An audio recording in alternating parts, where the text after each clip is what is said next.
નમસ્કાર, જય હિન્દ, જય ભગતસિંહ મિત્રો।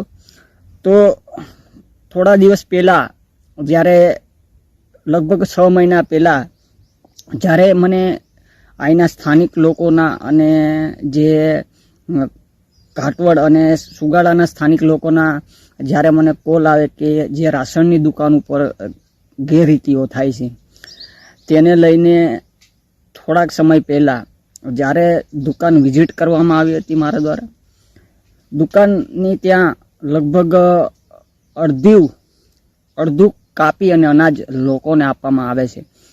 એના માટે થઈ અને દુકાને જઈ અને લોકો સાથે રહી અને જાણવાનો પ્રયાસ પણ કર્યો હતો।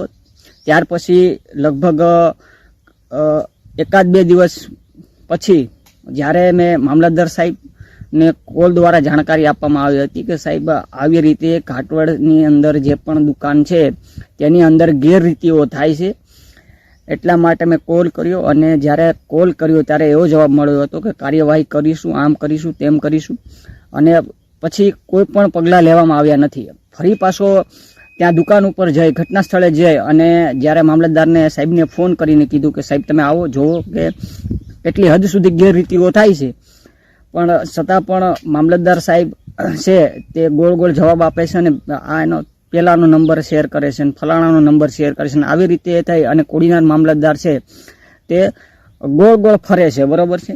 આજે કેટલાક મારી પાસે પુરાવા છે જે સાબિત કરશે કે કેટલી હદ સુધી જઈ કે ગેરરીતિઓ થઈ છે। એના પુરાવા સાથે હું આજે તમને કહીશ મિત્રો કે કેટલી હદ સુધી છે તે આ ભ્રષ્ટાચાર થઈ રહ્યો છે, બરાબર છે। અનાજ ચોરી થઈ રહી છે છતાં પણ કોઈ પણ તંત્ર દ્વારા પગલાં લેવામાં આવતા નથી।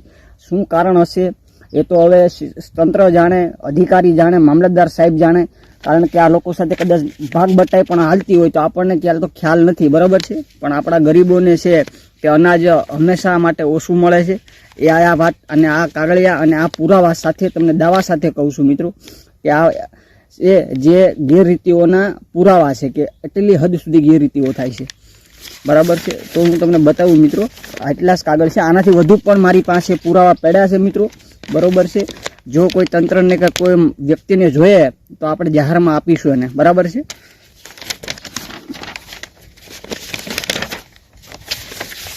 આ મિત્રો આપણા ફોટા પાડેલા છે, બરોબર છે। આની મેં ઝેરોક્ષ કઢાવેલી છે કે કેટલી હદ સુધી જે ગરીબ લોકોનું અનાજ છે તે સગે વગે કરવામાં, નામ જો કેટલું છે ને અનાજ કેટલું મળે છે મિત્રો, એ ચોંકાવનારો ખુલાસો કરીશ મિત્રો।